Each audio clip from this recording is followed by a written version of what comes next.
decimated. We might escape this place yet. And I hear you are the one to thank. I'm grateful. I took a collection from all of us. It isn't much, but you've earned it. It's not enough, but it's all we have. It's quite a day for reunions. Halsin has returned, too. And I expect he'll want to speak with you. As for us... No armies at our heels. Amazing. We can finally leave. But perhaps we need not speak of farewells. We'll join your camp tonight to celebrate if you'll have us. Excellent. Lead the way.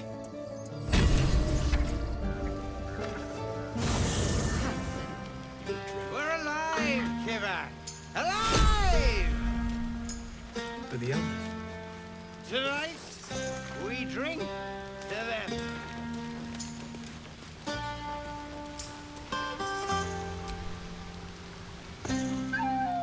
Ah, my good fellow.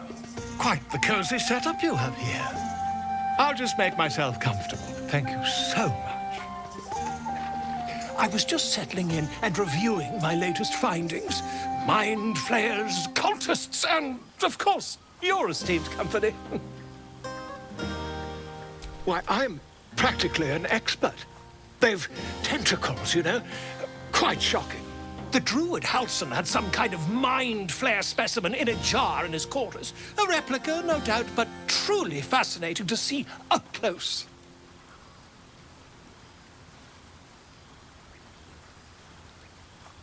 Here, on the Sword Coast. Impossible.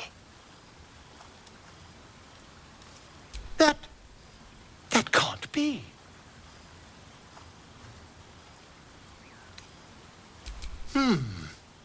Tell me, have you noticed any residual psionic malaise since the alleged encounter?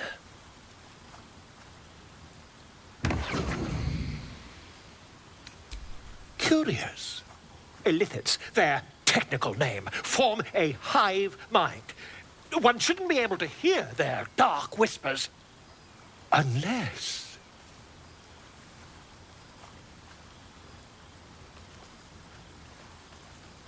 That's quite impossible.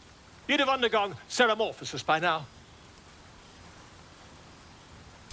I can't attest to the specifics, but I do know that not long after insertion, the host, that's you, turns into a mind flayer.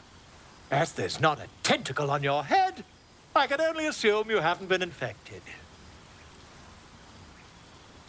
If what you say were true, you'd be a mind flayer by now. You?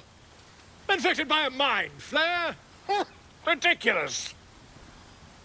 Isn't it?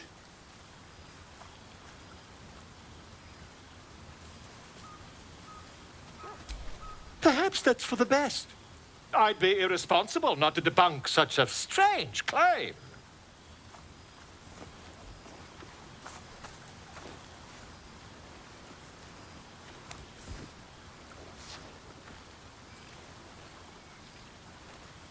If I just peer in your eye, I could quickly...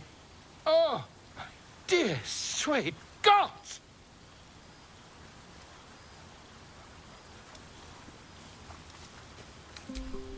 I mean, yes. I suppose I can.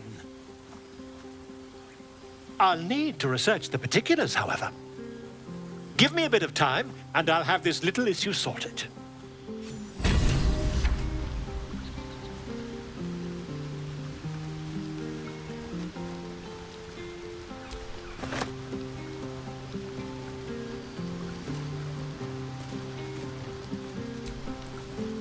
This might be the wine talking, but I'm feeling inspired. Thinking of writing my next song about you. But I need an angle. Any ideas?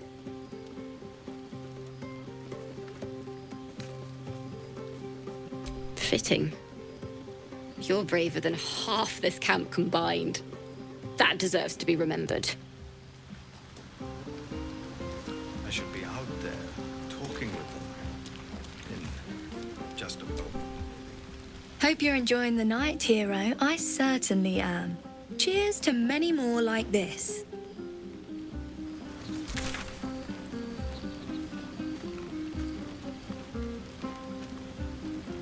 How about two tiefling queens, frightful and fierce? That's more like it. How many goblins did we kill? 10? Let's make it 20. That's my girl.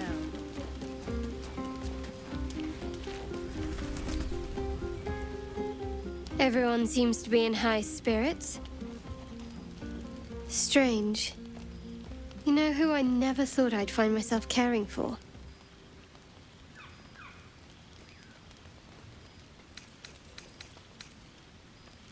Exactly right.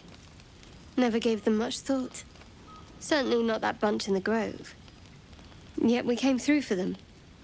We saved their lives. Odd. Something like that. I was taught to reject anything that distracted from Shah. But there'll be time for penance later.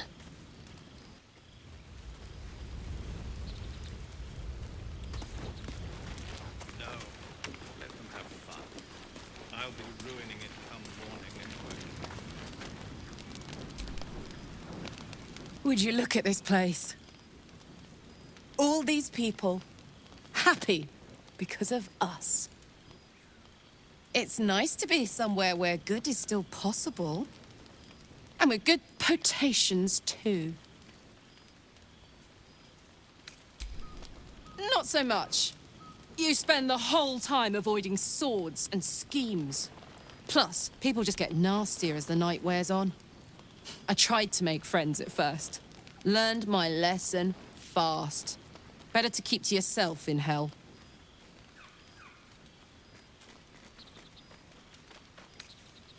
Ah, come on. Let's not spoil an effective thing. You point, I rage, we win. Doesn't need to be more complicated than that.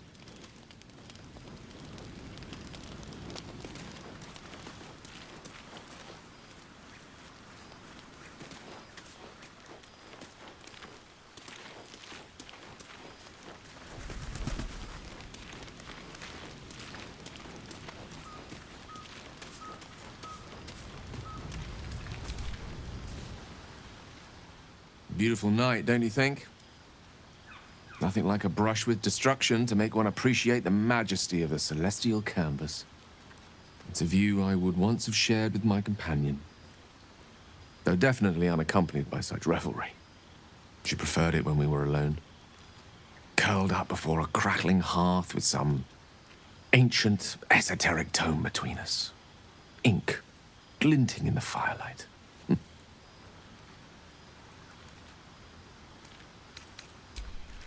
By a Gerawn's lost nose! No! Tara is not any cat. She's a Tressum. And given your confusion, I'm guessing you've never met one. They're brilliant creatures. Fine company for any self-respecting wizard. She'd be most impressed by our efforts saving these tieflings. Proud, even. And I've given her little to be proud of recently, after I was afflicted with my condition.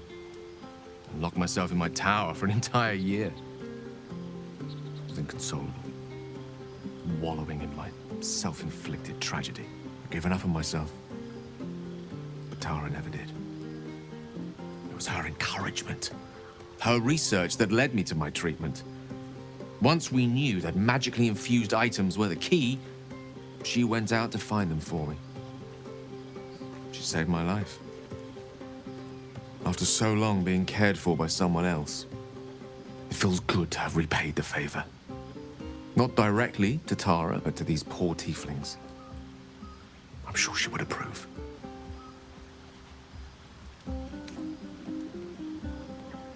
You remind me of her somewhat. The same sharp tongue and sharp teeth. Wish she were here for me to make a formal introduction. But I would never ask her to undertake such a journey. She's safer at home. Besides, she was always telling me I needed to spread my wings, so to speak. Find mortal friends instead of hanging onto Mistra's coattails. So that's what I'm doing. I hope.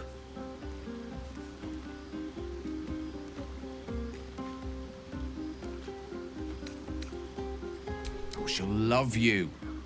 So long as you don't rub her belly. She hates it when anyone does that.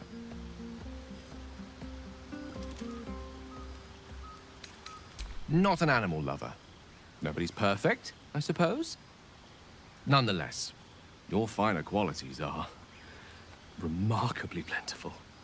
Suffice it to say, I think rather a lot of you. And there aren't many on this plane who I'd give such high praise.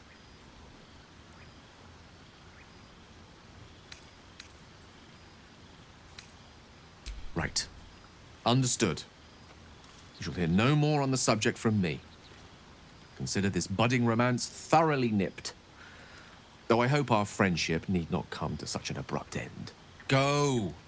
Indulge in the frivolities. They're good for the heart. And mine will be all the lighter to see you enjoying yourself.